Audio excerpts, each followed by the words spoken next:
Hello,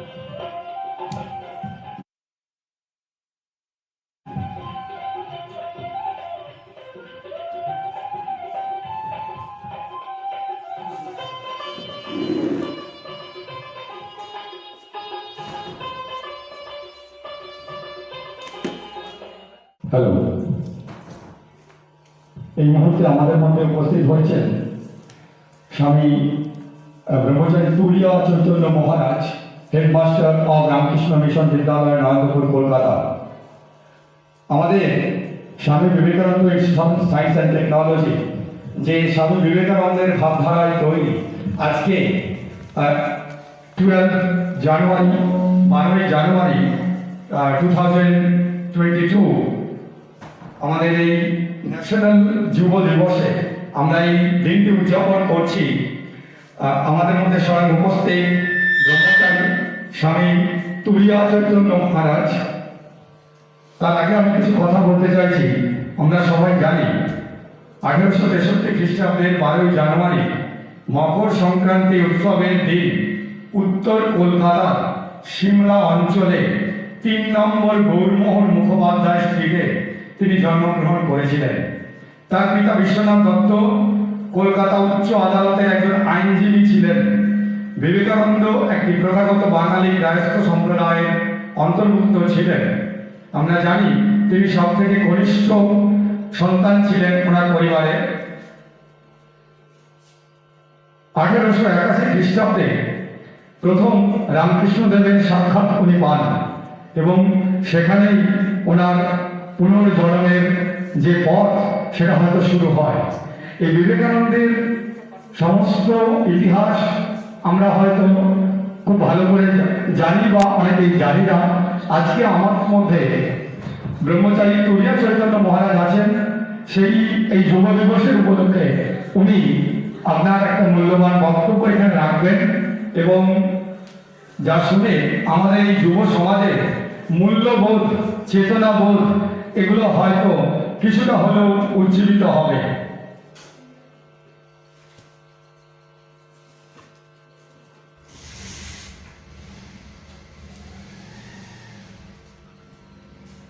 স্বামী বিবেকানন্দের কিছু জ্বালামুখী বাণী আমরা সবাই হয়তো শুনেছি। আমি দু একটা তার মধ্যে তুলে ধরছি, সবাই যাতে একটু মনোনিবেশ করেন। কারো ওপর প্রতিশোধ নেওয়ার আনন্দ কয়েকদিন থাকে, কিন্তু ক্ষমা করার আনন্দ আজীবন থেকে যায়। আমরা কখনোই কোনো বিষয় ছাত্রদের উপর চাপিয়ে দেব না। ছাত্র তার নিজের অনুসন্ধান এবং অভিজ্ঞতা অনুসারে শিক্ষিত হবে, আমরা সাহায্য করব। স্বামী Vivekananda institute of science and technology এই ভাবধারাকে কিন্তু এগিয়ে নিয়ে চলেছে। স্বামী তুলিয়া চৈতন্য মহারাজ আমাদের মধ্যে এখন প্রথম প্রদীপ প্রজ্বলন করবেন, তারপরে আমাদের মাল্যদান করা হবে। যে মূর্তিটি আমাদের সামনে এখন দেখতে পাচ্ছ, অ্যাকচুয়ালি আমরা টেকনোলজিক্যাল কলেজ থেকে বিলং করছি, তো আমাদের মেকানিক্যাল ডিপার্টমেন্ট এবং গোটা কলেজের পরিচালনায় এই মূর্তিটি তৈরি করা হয়েছে। ছাত্ররা নিজেরা এই মূর্তিটি তৈরি করেছেন। স্বামী বিবেকানন্দের এই মূর্তিটি আজকে উন্মোচন হচ্ছে আমাদের নরেন্দ্রপুর রামকৃষ্ণ মিশনের হেডমাস্টার হেড মহারাজ ব্রহ্মচারী তুলিয়া চৈতন্য মহারাজের হাত দিয়ে। তো আমাদের এই পূর্ণ লগ্নে আমরা আশা করি যারা সমবেত আছে খুব গর্বিত অনুভব করছি। স্বামী বিবেকানন্দ ইনস্টিটিউট সায়েন্স অ্যান্ড টেকনোলজির যে ভাবধারা, যে স্বামী বিবেকানন্দের ভাবধারায় আমরা নিয়ে চলেছি, আগামী দিনেও আমরা এগিয়ে নিয়ে চলবো। তো তারই হাত ধরে একটা সূত্রপাত আরো বড়ভাবে হচ্ছে। এখন আমাদের মাল্যদান করছেন ডেপুটি ডাইরেক্টর স্যার পবিত্র গায়েন স্যার।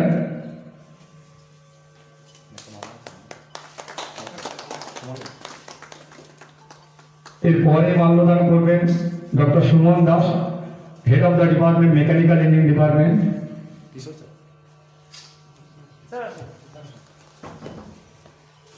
এরপর আমাদের মাল্যদান করবেন Kishore Ghosh sir, principal Shri Ramakrishna institute of science and technology.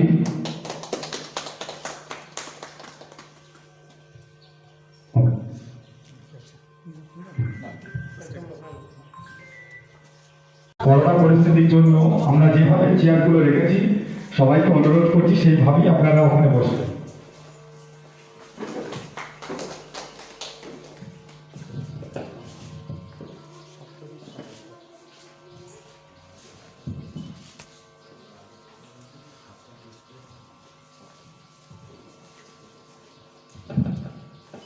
Hello, সবাই একটু নিজ নিজ আসন গ্রহণ করে নিন। আমরা কোভিড প্রোটোকলের জন্য নির্দিষ্ট স্থানে যে চেয়ারটা রাখা আছে কেউ সরাবেন না, ওর মধ্যেই বসুন এবং সাইডে আমাদের সোফা রাখা আছে। খুব সীমিত মানুষজন নিয়েই আমাদের এখন এই প্রোগ্রামগুলো করতে হচ্ছে গভর্নমেন্টের নিয়ম অনুসারে।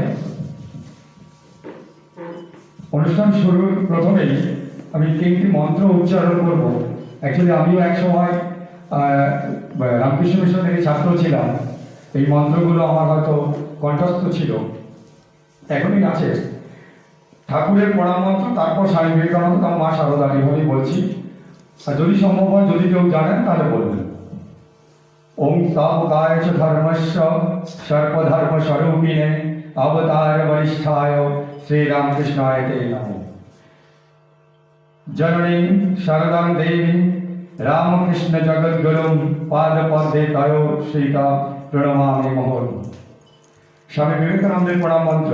ওম নমো শ্রী জ্যোতিরাজায় বিবেকানন্দ সুরায় সচ্চিৎ সুখ স্বরূপায় স্বামিনে তাপহায়। এখন আমরা পবিত্র গায়ক স্যার, আপনি জাস্ট এই অনুষ্ঠানের সূচনাটা একটু বলুন।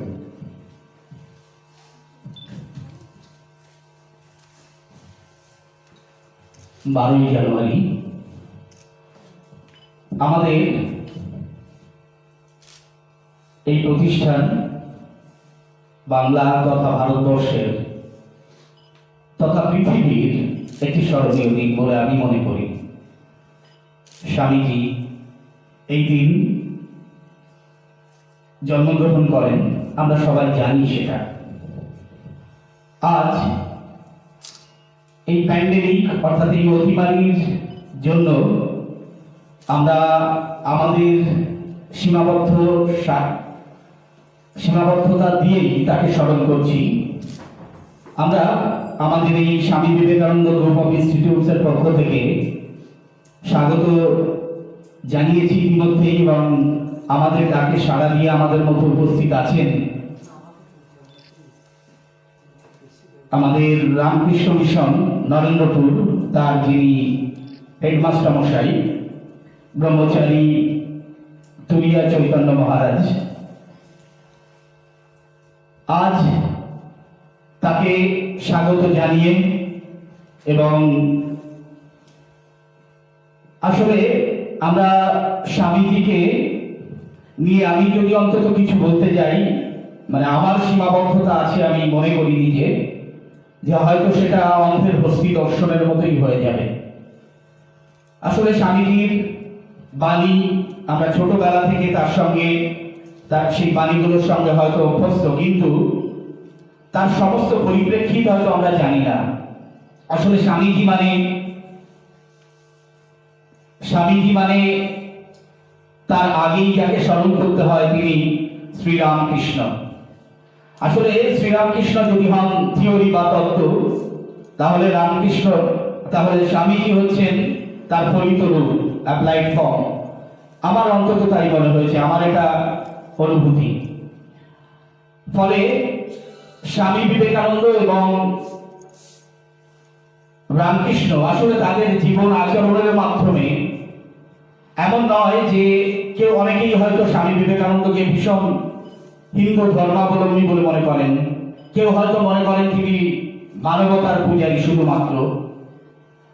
তো আমি আমার আগের কথাতেই ফিরে যাচ্ছি। এভাবে আসলে বিচার করলে হয়তো তাকে, আমার ক্ষেত্রে অন্তত আমি মনে করি যে অন্ধের হস্তি দর্শনের মতোই হবে। আমার যেটা মনে হয়েছে, শ্রীরামকৃষ্ণের যত মত তত পথ, মানে এর উপরে আর কিছু এত সরলভাবে সাধারণের বোঝানোর জন্য আগে কেউ বলেছেন কিনা। হয়তো তিনি নতুন কথা কিছু বলেননি, সনাতন ধর্মেরই কথা, কিন্তু এত সরলভাবে সবার কাছে গ্রহণযোগ্য করে তুলেছেন। এবং টলারেন্স এবং অ্যাকসেপ্টেন্স এই দুটো যে মূল মন্ত্র আমাদের হতে পারে তা নিজেদের জীবন আচরণের মাধ্যমে আমাদের কাছে তুলে ধরেছেন। এবং কোনো ধর্মই যে ছোট না, শ্রীরামকৃষ্ণ আমরা দেখেছি বা আমরা জেনেছি যে তিনি খ্রিস্ট ধর্মকে, মুসলিম ধর্মকে, সমস্ত ধর্মকে, বুদ্ধ ধর্মকে নিজের মতো করে আত্মস্থ করেছেন। তার সেই আচরণগুলো তিনি সম্পূর্ণ করেছেন। তারপরেই কিন্তু তার যে অনুভূতি এবং সেগুলোই মানে তার পরবর্তী যে কাজগুলো বিবেকানন্দ স্বামীজি যে রামকৃষ্ণ মিশন মঠ এবং আশ্রমের মাধ্যমে আমরা যে সুফল ভোগ করছি, আসলে এই প্রসঙ্গে আমি না বলেও পারছি না। আমাদের এই যে প্রতিষ্ঠান শ্রীরাম কৃষ্ণ এবং স্বামীজির নামে এটা যে হয়েছে, এবং আমাদের যে রূপকার যিনি আমাদের কর্ণধার ডক্টর নন্দন গুপ্ত, তিনি বলার অপেক্ষা থাকে না। তার ছোটবেলা, তার পড়াশোনার জীবন সবটাই নরেন্দ্রপুর এবং রামকৃষ্ণ মঠ আশ্রম এখান থেকেই হয়েছে। ফলে তার মধ্যেও যে মানে কর্মযোগ, আমি বলবো সবার জন্য ভাবা একটা বট বৃক্ষ, ঠাকুর যেমন বলেছিলেন বট বৃক্ষ হবে স্বামীজিকে, ঠিক তেমনি আমরা আমাদের ছোট গণ্ডির মধ্যে আমরা ডক্টর গুপ্তর মধ্যেও সেরকম একটা বটবৃক্ষ হওয়ার সম্ভাবনা অন্তত দেখতে পেয়েছি ইতিমধ্যে। তো স্বামীজি এবং শ্রীরামকৃষ্ণের যথার্থতা আমি মনে করি এরকমই এখানে। এবং সবচেয়ে একটা বিষয় আমাকে তো অন্তত মানে আমি যতদূর জানি বা আমার যেটা অনুভূতি, যে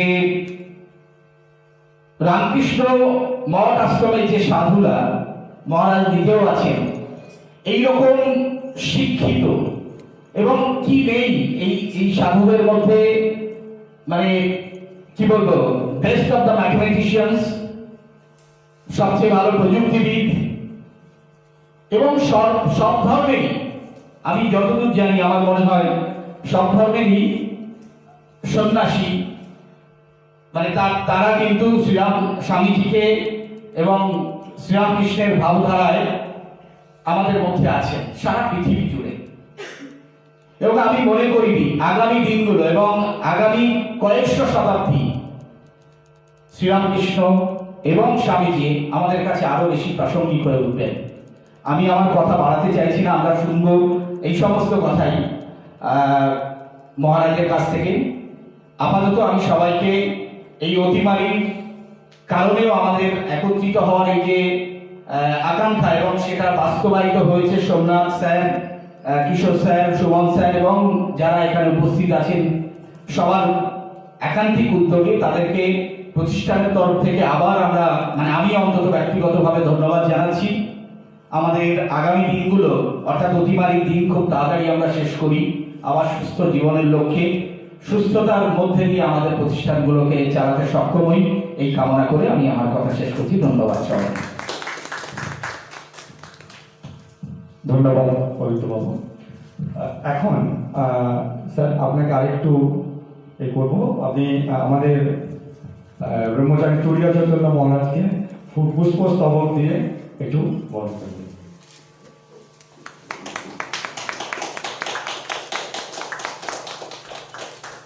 অসংখ্য ধন্যবাদ স্যার। কিশোর স্যার আমাদের principal of Shri Ramakrishna science and technology, উত্তরীয় দিয়ে একটু আমাদের মহারাজকে বরণ করেন।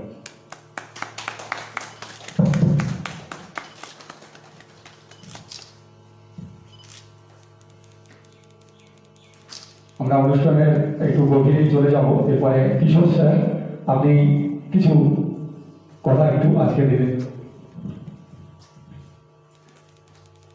নমস্কার উপস্থিত সকলে, নমস্কার মহারাজ মহাশয়, ডেপুটি ডিরেক্টর স্যার। আজ 12 জানুয়ারি, এর আগে ডেপুটি ডিরেক্টর স্যার বলেছেন যে আজকে স্বামী বিবেকানন্দ নিয়ে কিছু বলা আমাদের কাছে সত্যি অন্ধের হাতির ডেফিনেশনের মতনই। আমরা একটা প্রতিষ্ঠানের আজকে Swami Vivekananda institute of science and technology অথবা Shri Ramakrishna institute of science and technology আমরা যারা টিচার্সরা আছি, আমাদের টোটাল অনুপ্রেরণা জোগান হচ্ছে আমাদের ডিরেক্টর স্যার ডক্টর নন্দন গুপ্ত স্যার, এবং তার অনুপ্রেরণা এবং তার গাইডেন্সে আমরা যে অ্যাপ্লিকেশনগুলো করি সেগুলোর মধ্যে দিয়েই কিন্তু আমরা স্বামীজিকে মনে করার বা শ্রী রামকৃষ্ণকে মনে করার চেষ্টা করি। আজকে আমরা প্রত্যেকটা কাজ একটা টেকনিক্যাল এডুকেশন ইনস্টিটিউট হিসাবে আমাদের সোসাইটির জন্য যে রেসপন্সিবিলিটি আছে, টিচিং তো শুধুমাত্র একটা প্রফেশন না, আমাদের একটা সোশ্যাল রেসপন্সিবিলিটিও আছে। তারপর একটা technical education, the real life problem solutions, day to day student এবং অল হিউম্যান বিংস যে লাইফ আমাদের আশেপাশে যে প্রবলেমগুলো ফেস করে তাদের রিয়েল লাইফ সলিউশনের চেষ্টা আমরা আমাদের স্টুডেন্টদের করে শেখাই। আমরা এই দুটো ইনস্টিটিউট থেকে আমরা কমিউনিটি এডুকেশন চেষ্টা করেছি, শুরু করেছি অলরেডি। আমরা আমাদের লোকাল গরিব স্টুডেন্টদের জন্য স্পেশাল ট্রেনিং অর্গানাইজ করেছি। আজকে মহারাজ শুনে খুব খুশি হবেন, আমরা আমাদের যারা ইয়ংসরা আছে লোকালিটিতে যারা জব পায়নি, আজকে আমাদের ডিরেক্টর স্যার ডক্টর নন্দন গুপ্ত স্যারের অনুপ্রেরণায় এবং তার গাইডেন্সে আমরা কিছু এখানে ডিপিআর তৈরি করেছি, কিছু প্রজেক্ট রিপোর্ট তৈরি করেছি, তারা যাতে এন্টারপ্রেনার হতে পারে, তারা নিজস্ব কিছু বিজনেস তারা রান করতে পারে। আমরা ছোট ছোট প্রজেক্টও আছে তার বিভিন্ন তার বাজেটের জায়গা থেকে, এগুলো সম্পূর্ণ আমাদের ডিরেক্টর স্যারের অনুপ্রেরণাতে আমরা সেই চেষ্টাগুলো সমাজের জন্য করে দেওয়ার চেষ্টা করছি। মানে শুধু কমিউনিটি এডুকেশন বা এই ইয়ং জেনারেশনের জবের জায়গাটাই না, আমরা ছেলেদের বা যারা চাকরি পায়নি তাদের স্পেশাল ট্রেনিং দেওয়ার চেষ্টা করছি, যারা তারা ইন্ডাস্ট্রিতে কেউ সাস্টেন করতে পারে। রিসেন্ট ট্রেন্ডস যে টেকনোলজিগুলো আছে এবং সেটা কারিকুলামের মধ্যে হয়তো নেই, সেই স্পেশাল ট্রেনিং কিন্তু আমরা ফ্রি অফ কস্টে দুটো কলেজে আমরা করে থাকি। আমরা সেন্ট্রাল গভর্নমেন্ট এবং স্টেট গভর্নমেন্টের বিভিন্ন যে প্রজেক্টগুলো আছে ম্যান পাওয়ার ডেভেলপমেন্টের জন্য আমাদের দুটো ইনস্টিটিউটই স্যারের অনুপ্রেরণায় আমরা সেগুলো করে চলেছি। আমরা মনে করি এগুলোর মাধ্যমেই আমরা স্বামীজি বা শ্রীরামকৃষ্ণ দেখানোর পথে আমরা হাঁটতে পারবো। আমি ভালো বক্তা নয়, আর স্বামীজি সম্বন্ধে বলার চেষ্টাটাও আমি রাখি না। ওনাকে খুব কম ভাবি, ওনার দর্শন, জীবন দর্শন বোঝার ক্ষমতা হয়তো খুব কম মানুষেরই আছে, কারণ এটা নেতাজি সুভাষচন্দ্র বোস বলেছিলেন, ওনার মতো মানুষ, তাহলে আপনারা তো বুঝতেই পারছেন। তাই চেষ্টা করি যতখানি মানুষের উপকার করা যায়। আমরা অ্যাজ এ টিম দুটো কলেজের দেখবেন এই প্রোগ্রামটা দুটো কলেজ একসঙ্গে হচ্ছে, আমরা কিন্তু সবসময় স্টুডেন্টদের বেনিফিট বা আমাদের যেটা রেসপন্সিবিলিটি আছে as a teachers, as a human beings, আমরা সোসাইটিকে সেটা দিয়ে থাকি। আমরা আজকে খুবই আনন্দিত এবং আমরা ভাবতে পারিনি আমাদের সঙ্গে আজকে মহারাজ আমাদের ব্রহ্মপুর রামকৃষ্ণ মিশনের হেড শিক্ষক মহারাজ মশাইকে আমরা পাবো, আমরা পেয়ে খুব গর্বিত। এবং এর জন্য আমি টোটাল দুটো কলেজের টিমকে ধন্যবাদ জানাচ্ছি আমার জায়গা থেকে। আমার স্পেশাল ধন্যবাদ আমাদের ডেপুটি ডিরেক্টর স্যার, উনিও আজকে সময় বার করে এসেছেন এখানে। Thank you all.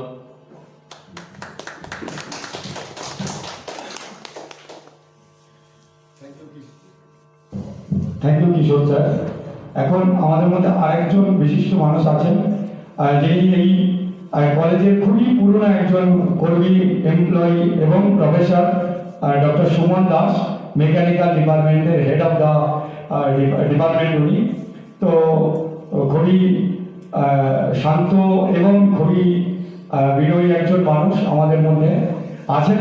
তো স্যার আপনি একটু আসুন, কিছু মূল্যবান বক্তব্য আপনি রাখুন।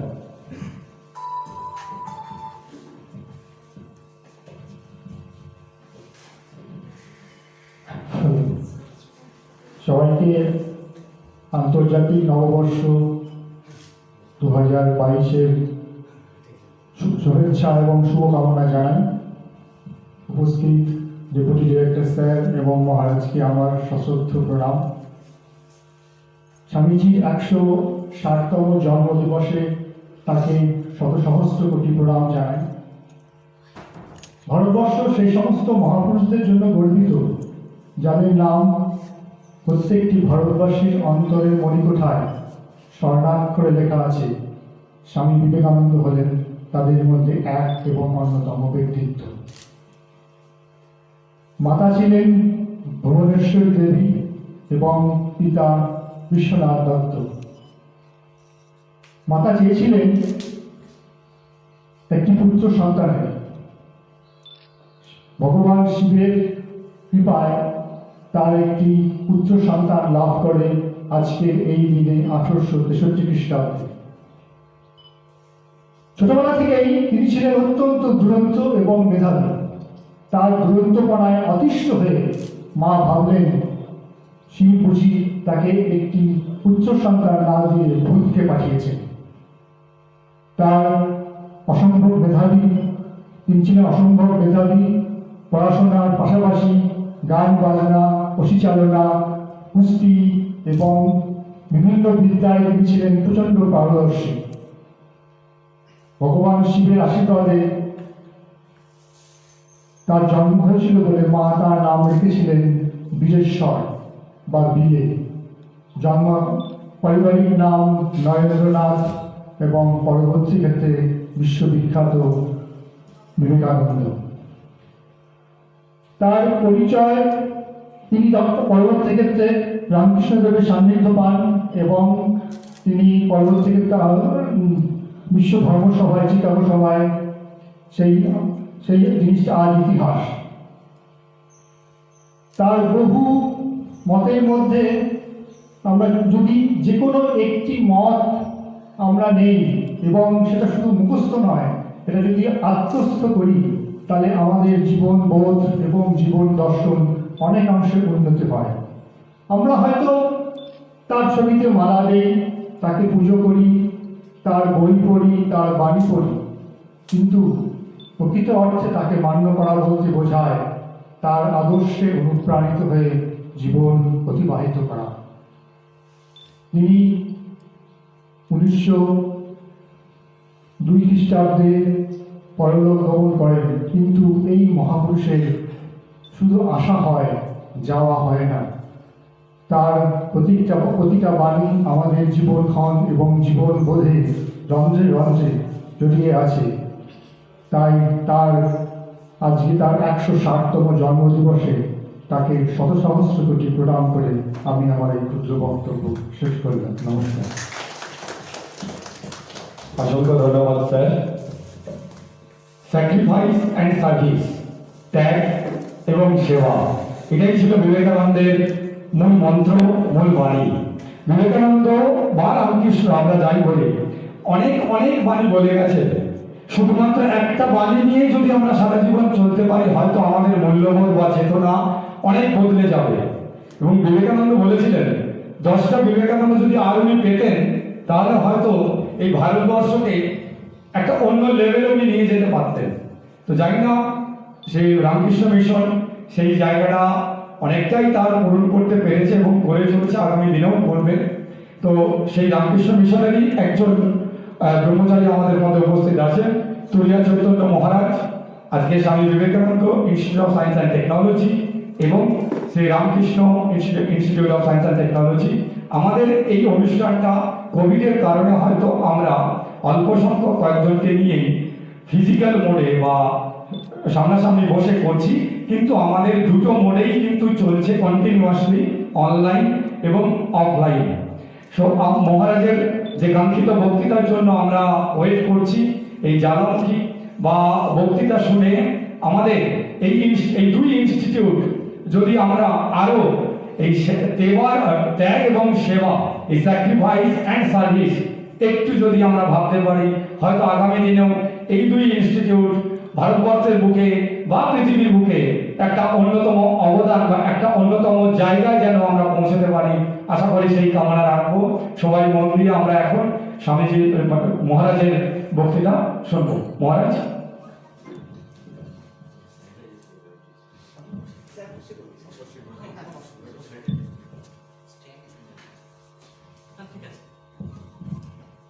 नमस्ते यतिराजाय विवेकानंद सूरये सच्चित सुख स्वरूपाय स्वामिने तापोहारिणे। এটি যুগাচার্য স্বামী বিবেকানন্দের প্রণাম মন্ত্র। আপনারা কিছুক্ষণ আগেই সঞ্চালকের কাছে এই মন্ত্রটি শুনেছেন। আমরা স্বামীজির কাছে প্রার্থনা করব যাতে স্বামীজি এই বিশেষ দিনে, এই পূর্ণ দিনে তার আশীর্বাদ যেন আমাদের উপরে বর্ষিত করুন। স্বামী বিবেকানন্দ আমাদের কাছে যুগাচার্য, পথপ্রদর্শক, যুবশক্তির কাছে একটি অভিনব আহ্বানের কথা ডাক সর্বদা দিয়ে যাচ্ছেন। ভারত সরকার 1985 সাল থেকে এই দিনটিকে আমাদের জাতীয় যুব দিবস হিসেবে ঘোষণা করেছেন। আজকের এই অতিমারী যেখানে পৃথিবী জুড়ে আক্রমণ করেছে, আমরা তাতে আক্রান্ত, যে কারণে আন্তর্জাতিক মাধ্যমটাকে বেছে নেওয়া হয়েছে এই স্বামীজির জীবনের নানা দিক নিয়ে আলোচনা করার জন্য। এই স্বামীজির এই জন্মদিন পালনের জন্য উদ্যোগী হয়েছে আমাদের স্বামী বিবেকানন্দেরই নামাঙ্কিত এই প্রতিষ্ঠান স্বামী বিবেকানন্দ ইনস্টিটিউট অফ টেকনোলজি এবং রামকৃষ্ণ ইনস্টিটিউট অফ টেকনোলজি। এই দুটি প্রতিষ্ঠানের যিনি কর্ণধার নন্দনদা এখানে আমাদেরই আশ্রমের প্রাক্তন ছাত্র, এখানে শারীরিকভাবে উপস্থিত না হলেও উনি ওনারই সমস্ত কিছু উদ্যোগে এই দুটি ইনস্টিটিউট পরিচালিত হচ্ছে। নন্দনদাকে তাই ধন্যবাদ জানাবো আমাকে অন্তত এই অনুষ্ঠানের সুযোগ করানোর জন্য।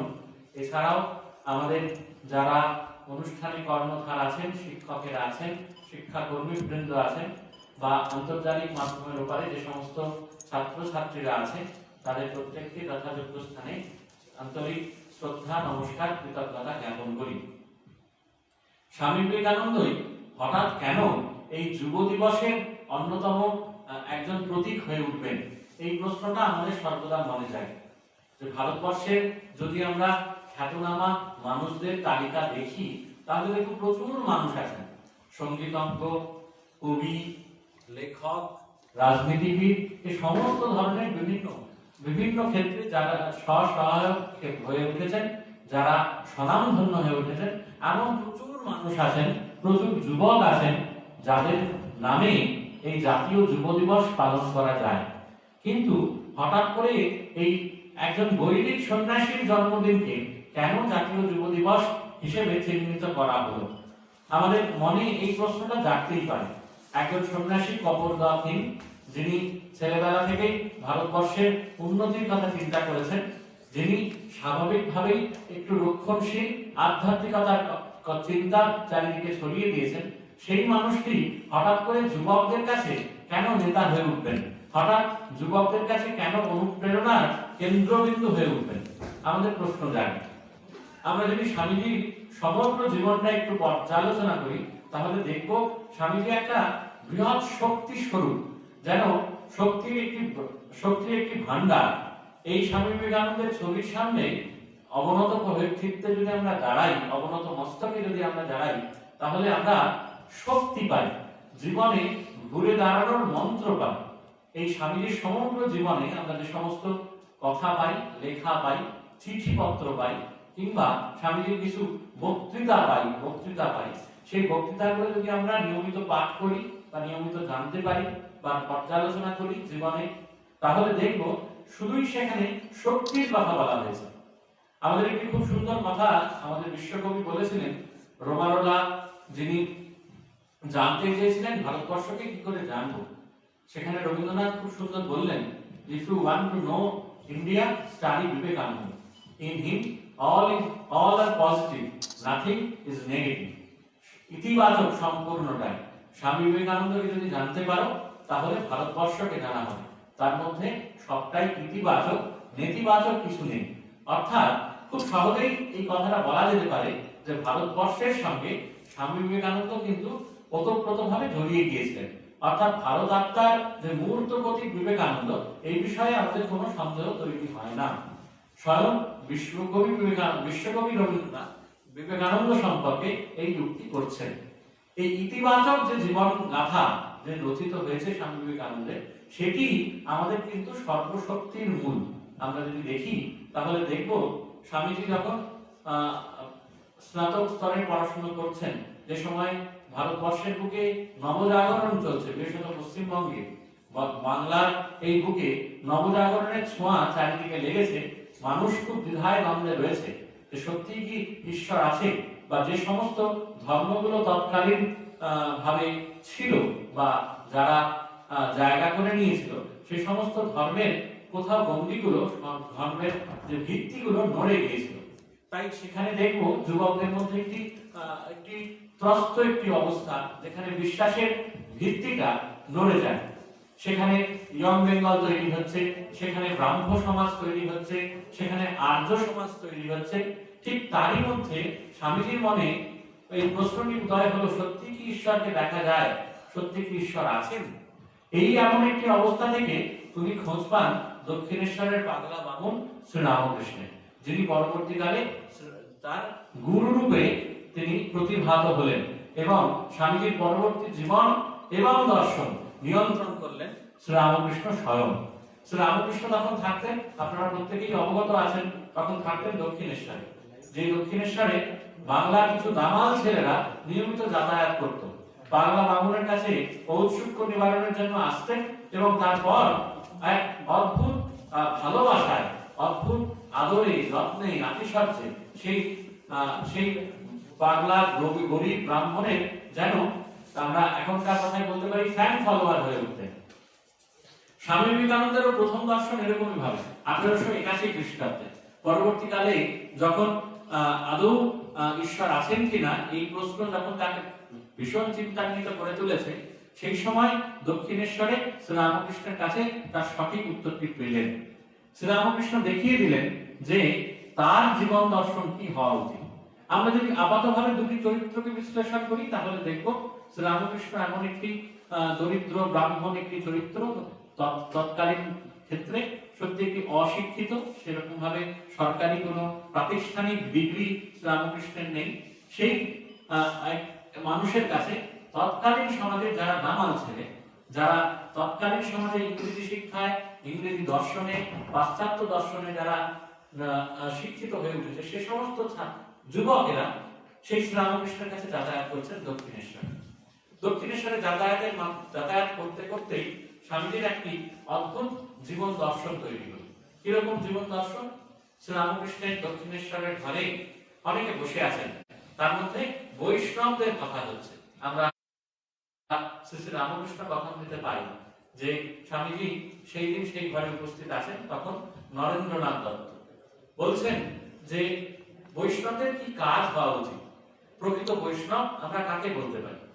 তখন কথা সূত্রে আলোচনা প্রসঙ্গে আসছে বৈষ্ণবদের তিনটি কাজ হতে পারে, তিনটি মূল কাজ। কি কাজ?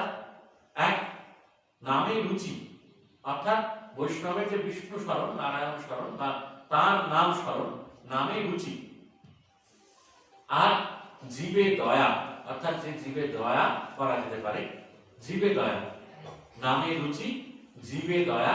আর বৈষ্ণব পূজন, অর্থাৎ যারা তার নাম করে, তার নাম গুণকীর্তন করে, সেই বৈষ্ণবদের পূজন করে, তাদেরকে সেবা করে।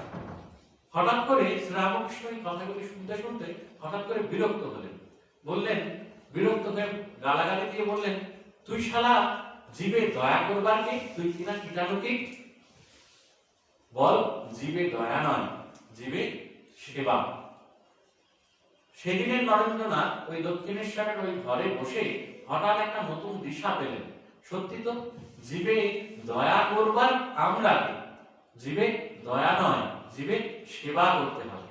পরবর্তীকালে দেখব যে স্বামীজি এই জীবে সেবাটাকে আরো একটু এগিয়ে নিয়ে গিয়ে বললেন জীবে পূজা, অর্থাৎ শিব জ্ঞানে জীব সেবা, শিব জ্ঞানে জীব পূজা। আমার কাছে যে সমস্ত নারায়ণরা আছেন, যে সমস্ত নর আছে, তারাই নারায়ণ জ্ঞানে পূজিত হতে পারে। শ্রীরামকৃষ্ণের সেই ঘর থেকে স্বামীজি বেরিয়ে বলেছিলেন, যদি ভগবান কোনো দিন দেন তাহলে আমি করে দেখাবো জীবে দয়া নয়, জীবে সেবা। অর্থাৎ সেই প্রথম দিশা শ্রীরামকৃষ্ণ দেখিয়ে দিলেন স্বামী বিবেকানন্দকে যে আমরা কিভাবে জীবে সেবা করতে পারি, দয়া নয়। আপনারা যারা উপস্থিত আছেন তারা খুব সহজেই বলতে পারবেন, যদি দয়া আমরা কাউকে করি, যিনি দয়া করছেন তার স্থান ওপরে থাকে, আর যিনি দয়া পাচ্ছেন তার স্থান নিচে থাকছে। অর্থাৎ যিনি সেব্য, যার সেবা করা হচ্ছে, তিনি নিচে, আর যিনি সেবা দিচ্ছেন, সেবা করছেন, তিনি ওপরে। কিন্তু আমরা যদি সেবা করি তাহলে যিনি আমার সেব্য তিনি ওপরে থাকবেন, যিনি সেবক তিনি নিচে থাকবেন। অর্থাৎ যেখানে দয়া নয়, যেখানে আমি সেবা করব, সেখানে আমার আমিত্বটা থাকবে না, সেখানে আমার অহংকার থাকবে না। সেখানে সেবকের ভাবনায় যেন সেবক সেই সুযোগ পেয়ে নিজেকে ধন্য মনে করবে। জীবকে দয়া করে মানুষ ধন্য মনে করে এবং সঙ্গে সঙ্গে একটি অহংকারের বাতাবরণ তৈরি হয়। আমি করলাম, আমি তো করলাম, খুব সহজ কথা আমরা বলি, তোর মনে নেই?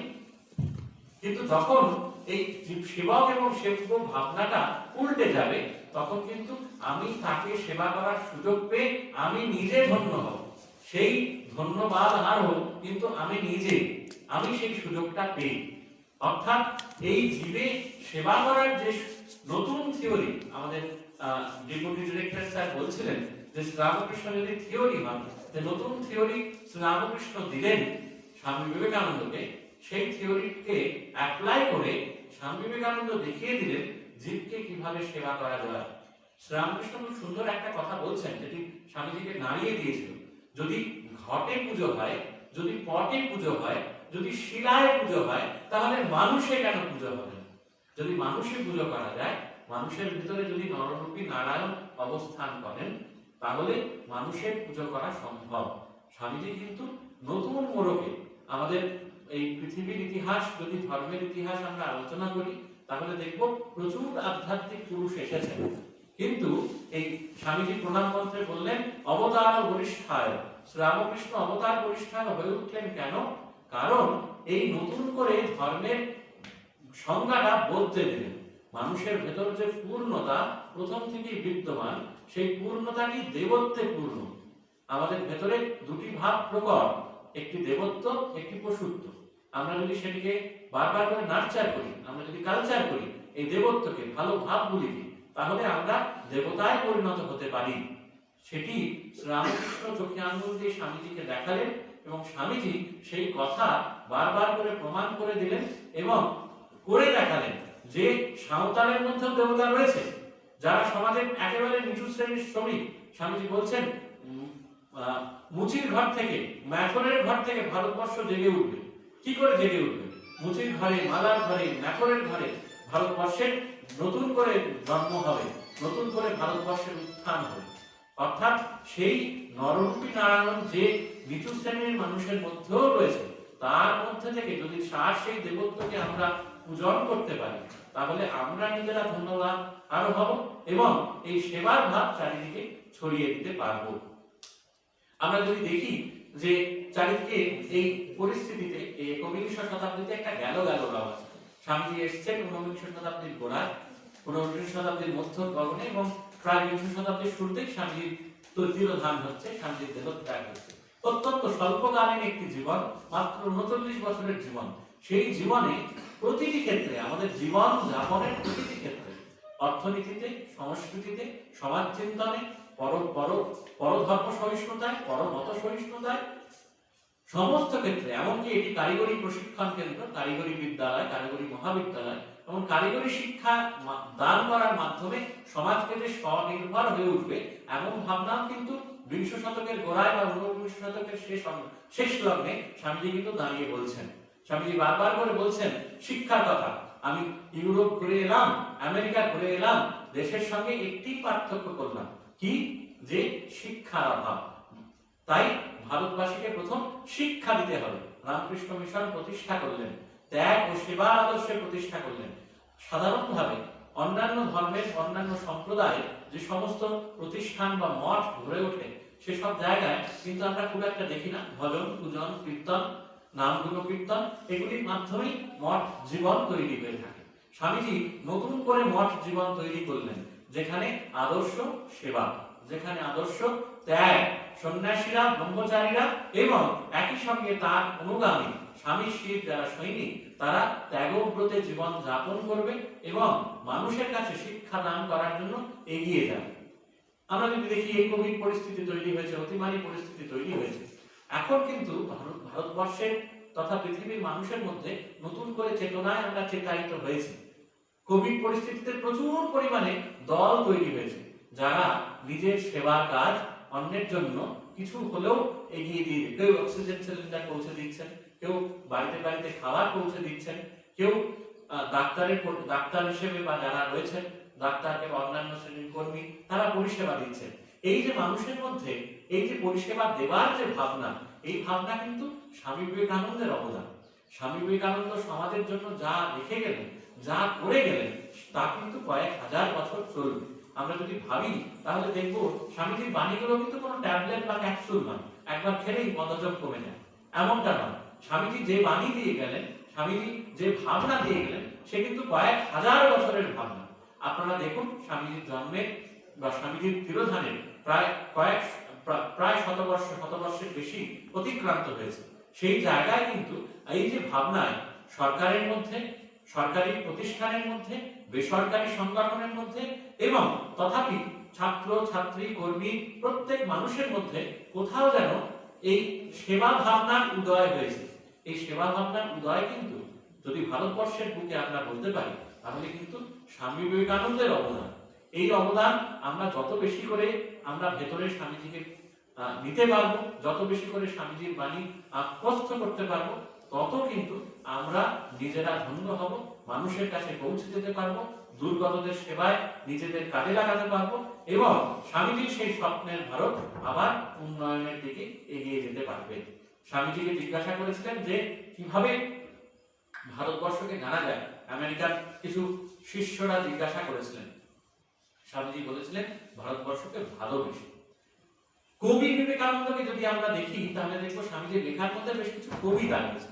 আমাদের শ্রীরামকৃষ্ণ মন্দিরগুলিতে বা শ্রীরামকৃষ্ণ মঠ মিশন পরিচালিত বিভিন্ন প্রতিষ্ঠানগুলোতে যে সান্ধ্যকালীন প্রার্থনা হয়, শ্রীরামকৃষ্ণের স্তুতি, সেটি স্বামীজি তৈরি করা একটি মন্ত্র, খণ্ডানুভব বন্ধন। তাছাড়াও বেশ কিছু সংস্কৃত মন্ত্র যেগুলি স্বামীজি নিজে রচনা করছেন। কিন্তু একই সঙ্গে বেশ কিছু কবিতা যেখানে স্বামীজিকে বারবার ধরা দেয় যে এই ইতিবাচক, বলছিলাম রবীন্দ্রনাথ বলছেন ইতিবাচকতার কথা, এই পজিটিভিটির কথা, এই পজিটিভিটির কথা কিন্তু স্বামীজি বারবার তার কবিতায়, গানে বলে গেলেন। এবং এই বাস্তববাদী হয়ে, এই ইতিবাচক হয়ে আমাদের যদি সমাজের, দেশের, দশের কাছে ঝাঁপিয়ে পড়া যায় তাহলে 160তম জন্মদিন পালন করা সম্ভব। এই অতিমারী পরিস্থিতি আমাদের উদ্ভূত হয়েছে, এই পরিস্থিতি থেকে নিশ্চয়ই আমরা ত্রাণ পাবো, পরিত্রাণ পাবো স্বামীজির কৃপায়, ঠাকুরের কৃপায়, মায়ের কৃপায়। নিশ্চয়ই এর থেকে আমাদের কল্যাণ নিশ্চয়ই হবে, মঙ্গল নিশ্চয়ই হবে।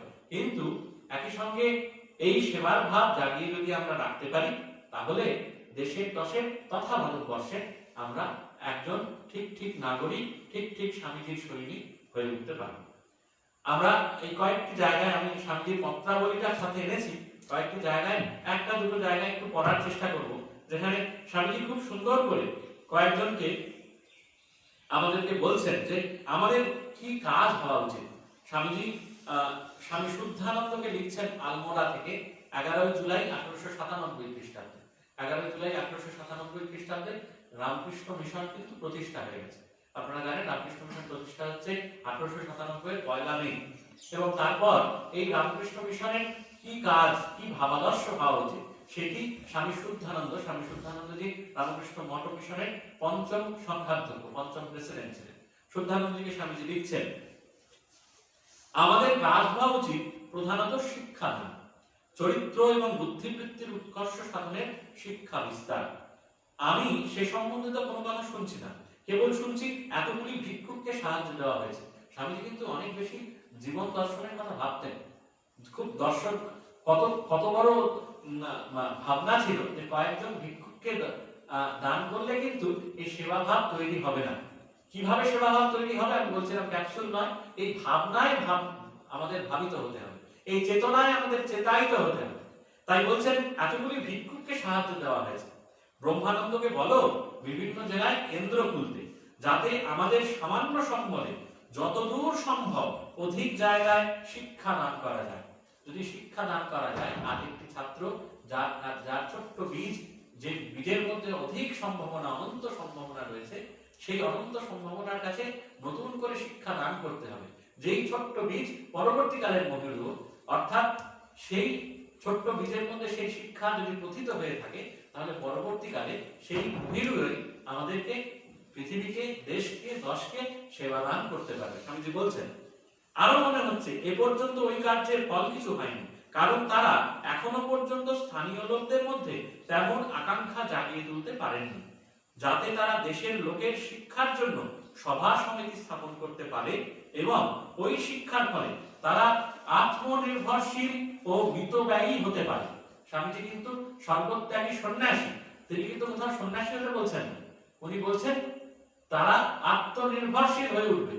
একটা ভারতবর্ষের বুকে যদি জাগরণ হওয়া সম্ভব, স্বামীজি বিদেশ থেকে ফিরে এসে দেখলেন দেশটা ঘুমোচ্ছে, জড়বাদে ভরে গেছে। স্বামীজি সেখান থেকে দেখলেন যে প্রথম দরকার শিক্ষা। শিক্ষা কি করবে? জাগিয়ে তুলবে। জাগিয়ে মানুষ জেগে উঠলে কি হবে? আত্মনির্ভর হয়ে উঠবে, আত্মনির্ভরশীল ও মিতব্যয়ী হতে পারে। বিবাহের দিকে অস্বাভাবিক ঝোঁক যাতে না থাকে এবং এইভাবে ভবিষ্যতে দুর্ভিক্ষের কবল থেকে নিজেদের রক্ষা করতে পারে। দয়ায় লোকের হৃদয় খুলে যায়, কিন্তু সেই দ্বার দিয়ে তার সর্বাঙ্গীন কল্যাণ যাতে হয় তার চেষ্টা করতে হবে। সবচেয়ে সহজ উপায় এই, একটা ছোট কুঁড়ে নিয়ে গুরু মহারাজের মন্দির করো, গরিবরা সেখানে আসুক, তাদের সাহায্য করা হোক, তারা সেখানে পূজা আর্চা করুক, প্রত্যহ সকাল সন্ধ্যায় সেখানে কথা হোক। ওই কথার সাহায্যে তোমরা লোককে যা কিছু শেখাতে ইচ্ছে করো শেখাতে পারবে। ক্রমে ক্রমে তাদের নিজেদের ওই বিষয়ে একটা আস্থা ও আগ্রহ বাড়তে থাকবে। তখন তারা নিজেরাই সেই জায়গার ভার নেবে। আর হতে পারে কয়েক বৎসরের ভেতর ওই ছোট্ট একটি মন্দিরই প্রকাণ্ড আশ্রমে পরিণত হবে। যারা দুর্ভিক্ষ মোচন কার্যে যাচ্ছেন তারা প্রথমে প্রত্যেক জেলার কেন্দ্রস্থলে একটি জায়গা নির্বাচন করুন। এইরূপ একটি কুঁড়ে ঘর নিয়ে সেখানে ঠাকুর ঘর করুন, সেবাভাব স্থাপন করুন, যেখানে আমাদের অল্প স্বল্প কাজ বড় হয়ে আরম্ভ হবে। স্বামীজি স্বপ্ন দেখছেন যে অল্প অল্প কাজ ওই কুঁড়ে ঘরে যেখানে শুরু হওয়ার কথা সেখান থেকেই এই অল্প অল্প কাজ আমাদের চারিদিকে ছড়িয়ে পড়বে। আর স্বামীজি আরেকটি কথা বলে আমরা শেষ করবো, আরেকটি চিঠির অংশ পাঠ করে। স্বামীজি এখানে বারবার করে বলছেন, আমরা বলছি স্বামীজি অনন্ত শক্তির আধার। স্বামীজির সামনে দাঁড়ালে, স্বামীজিকে চিন্তা করলে, স্বামীজির ওই বিস্ফারিত দুটি নেত্রের কথা যদি আমরা চিন্তা করি, চারিদিকে যদি একদৃষ্টে এক মনে আমরা তাকিয়ে থাকি, তাহলে দেখবো আমাদের ভেতরে একটা তা থেকে যেন একটা শক্তির স্ফুরণ হয়। স্বামীজির কথাগুলো এই বাণী মানে জ্বালাময়ী বাণীর কথা বলছিলেন আমাদের সঞ্চালক, তিনি বলছিলেন, স্বামীজি সেখানে বলছেন এই কাপুরুষতা দূর করতে হবে, হৃদয়ের দুর্বলতা দূর করতে হবে। স্বামীজি খুব সুন্দর করে গীতায় সাংখ্য যোগে, গীতার 2য় অধ্যায়ে একটি শ্লোক রয়েছে, 3 নম্বর শ্লোক, সেটি স্বামীজির খুব প্রিয় শ্লোক, স্বামীজি খুব পছন্দ করতেন। সেখানে কি, অর্জুন কুরুক্ষেত্রে দাঁড়িয়ে আছেন, সঙ্গে সারথী রয়েছেন ভগবান শ্রীকৃষ্ণ। অর্জুন স্বাভাবিকভাবেই এই একবারে দিশেহারা, সামনে এত আত্মীয় স্বজন পরিজন, তারা তাদের সঙ্গে যুদ্ধে রত হতে হবে, তাদের সঙ্গে যুদ্ধ করতে হবে, এমন ভাবনা অর্জুনকে একবার হৃদয়ে নাড়িয়ে দিচ্ছে। তখন শ্রী ভগবান কৃষ্ণ অর্জুনকে বলছেন, হে অর্জুন, তুমি এই দুর্বলতা ত্যাগ করো, এই ক্লীবতা, এই জড়তা ত্যাগ করো। ওই ক্লৈপম মাস্পম গমঃ পার্থ নৈতাত্তর্য প্রপদ্যতে হৃদয়ং শূদ্র দৌর্বল্যম ত্যাক্ত তিষ্ঠ পরন্তপ। অর্থাৎ ত্যাগ করো এই হৃদয়ের দুর্বলতা, এই জড়তা। স্বামীজি জড়তা পছন্দ করতেন না, কাপুরুষতা পছন্দ করতেন না। স্বামীজি চাইতেন একবারে বিস্ফোরণের মতো পৃথিবীতে যেন উল্কার মতো এগিয়ে যেতে পারে। স্বামীজি বলছেন 100টা যদি যুবক হয় তাহলে গোটা ভারতবর্ষ আমি পরিবর্তন করে দিতে পারি।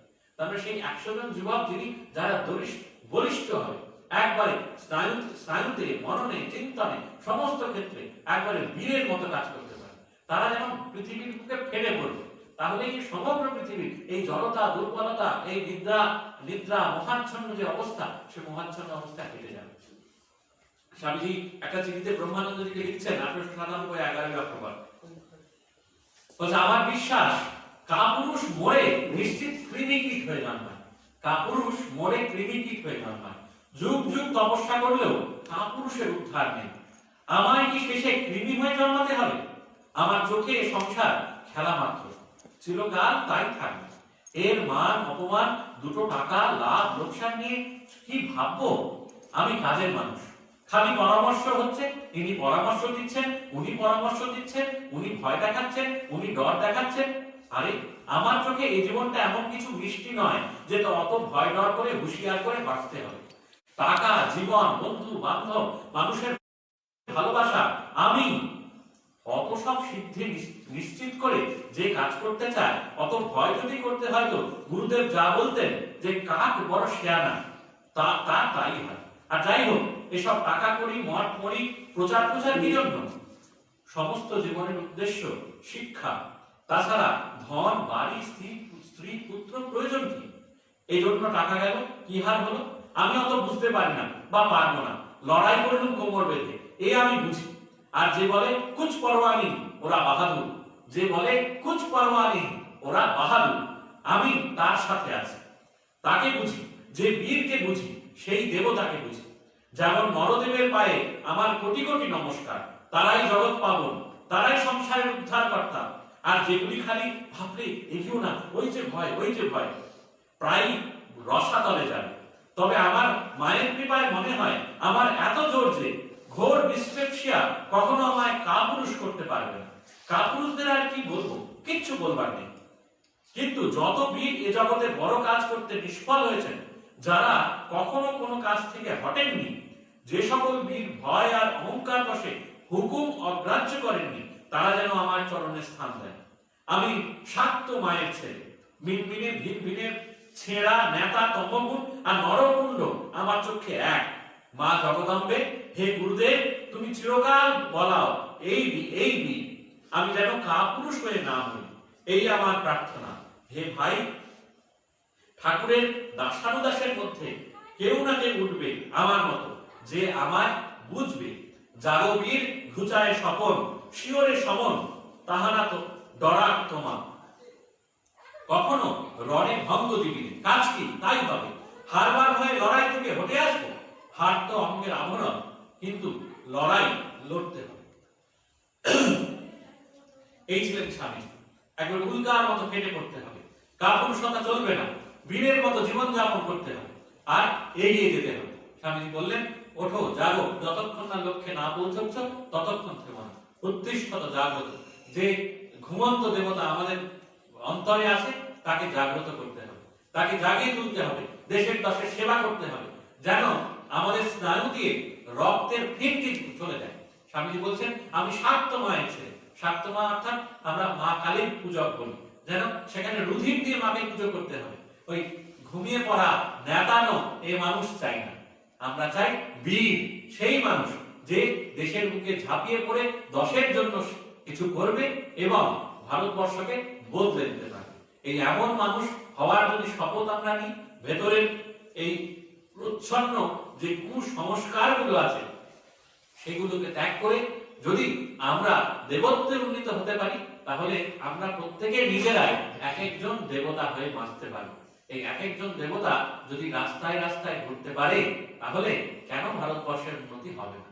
যদি সম্ভব হয়, স্বামীজিকে পড়ুন, স্বামীজিকে ভালোবাসুন, তবেই ভারতবর্ষকে ভালোবাসতে পারবো, দেশ দশকে ভালোবাসতে পারবো, আর পৃথিবীর বুকে কিছু না কিছু করে দিতে পারবো। স্বামীজি বললেন, জন্মেছিস যখন কিছু দাগ রেখে যা। দাগ রেখে যাওয়া মানে জুতোর দাগ, কাদার দাগ নয়। এমন কিছু করে যেতে হবে যা দেশের দশের মানুষের চিরকালীন কিছু বন্দোবস্ত স্বামীজি যেমন করে গেলেন। তাই এই প্রচন্ড শক্তির আধার, অনন্ত শক্তির আধার, ভারতবর্ষের জাগ্রত চেতনার মূর্ত প্রতীক এই স্বামী বিবেকানন্দকে তার 160তম জন্মদিবসে আমরা স্মরণ করি। আন্তর্জাতিক মাধ্যমে পর্দার এপারে এবং ওপারে আছেন, তাদের প্রত্যেককে বলবো, স্বামীজিকে পড়ুন, স্বামীজিকে ভালোবাসুন, স্বামীজির জীবনের ভাবনায় চেতনায় চেতায়িত হন। তাহলে আমাদের জীবন দর্শন বদলে যাবে, জীবনের ভাবনাগুলো বদলে যাবে, আর যে সংকীর্ণতা আমাদের মধ্যে রয়েছে সেই সংকীর্ণতা কেটে একটা বিরাট পৃথিবীর জন্ম দিতে পারবো, যেখানে স্বামীজির কথা সম্প্রসারণী জীবন, সংকোচনী মৃত্যু, এই সম্প্রসারণ ঘটাতে হবে, উত্তরণ ঘটাতে হবে।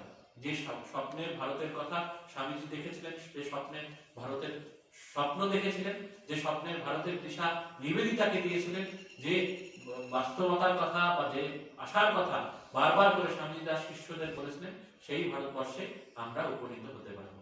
ইতিবাচক হয়ে বাঁচতে হবে, পজিটিভ হয়ে বাঁচতে হবে, নেগেটিভ নয়, নৈতিক নাতি নাতি করলে চলবে না, সব ইতিবাচক হতে হবে, তবেই আমরা স্বামীজির যোগ্য সৈনিক হয়ে উঠতে পারবো।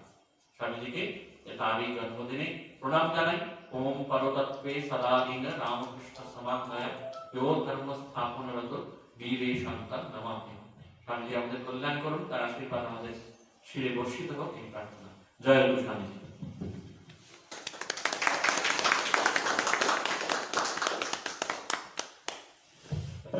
অসংখ্য ধন্যবাদ মহারাজকে আমাদের দুই কলেজের পক্ষ থেকে। স্বামীজির অনেক এই জালমুখী বক্তৃতা এবং অনেক কিছু ঘটনা আমরা শুনলাম আমরা সবাই। আমি ছোটবেলা থেকে অনেক বই পড়ি, মানে আমি মিশনে মানুষ হয়েছি বলে এগুলো অনেকটাই আমার কাছে জানা এবং আমি জানি। আমি শুধু বলতে চাই, আমাদের এখানে একটা লেখা আছে, all power is within you, you can do anything and everything. Maharaj জানেন, ঠিক কালকে এই সময় আমি এবং আমাদের আরেক সহকর্মী অরিন্দম ঠিক আপনার ওখান থেকে বেরিয়ে আসছিলাম আপনার নামটা নিয়ে, যে একটা প্রোগ্রাম আমরা করব। 24 ঘন্টা এখন অতিক্রান্ত ঠিক মতো হয়নি।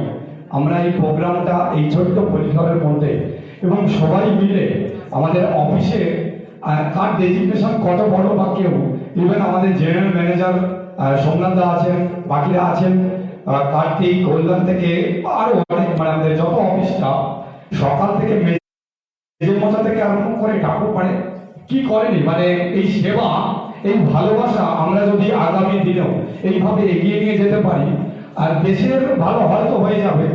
প্রথম যদি আমরা ভাবি যে আমাদের ইনস্টিটিউটকে স্বামী Vivekananda institute of science and technology, স্বামীজির ভাবধারা এবং শ্রীরামকৃষ্ণ কিভাবে এগিয়ে নিয়ে যেতে পারবো, এই বলেছিলাম যেটা প্রথম আবারও বলছি, যে 10 জন বিবেকানন্দ হলে যদি ভারতবর্ষ পরিবর্তন করা যেত, তো আমাদের মধ্যে একজন যদি বিবেকানন্দের কিছুটা অংশ আমরা করে যেতে পারি, হয়তো আমাদের এই ইনস্টিটিউটগুলো, এই দুটো ইনস্টিটিউট বা আদার্স যত ইনস্টিটিউট আছে স্বামী বিবেকানন্দের ভাবধারায় চলছে আমাদের নন্দন স্যারের এই টোটাল কথাতে, তো আশা করি সবগুলোই আমরা আমাদের ইন্ডিয়া এবং ওয়ার্ল্ডের নাম্বার 1 বা অন্যতম হওয়ার লক্ষ্যে এগিয়ে যেতে পারবো, সেই আশা রাখি। এবং মহারাজদের সাথে আমরা এই যে পথ চলা শুরু করলাম, আরো এগিয়ে নিয়ে যাব।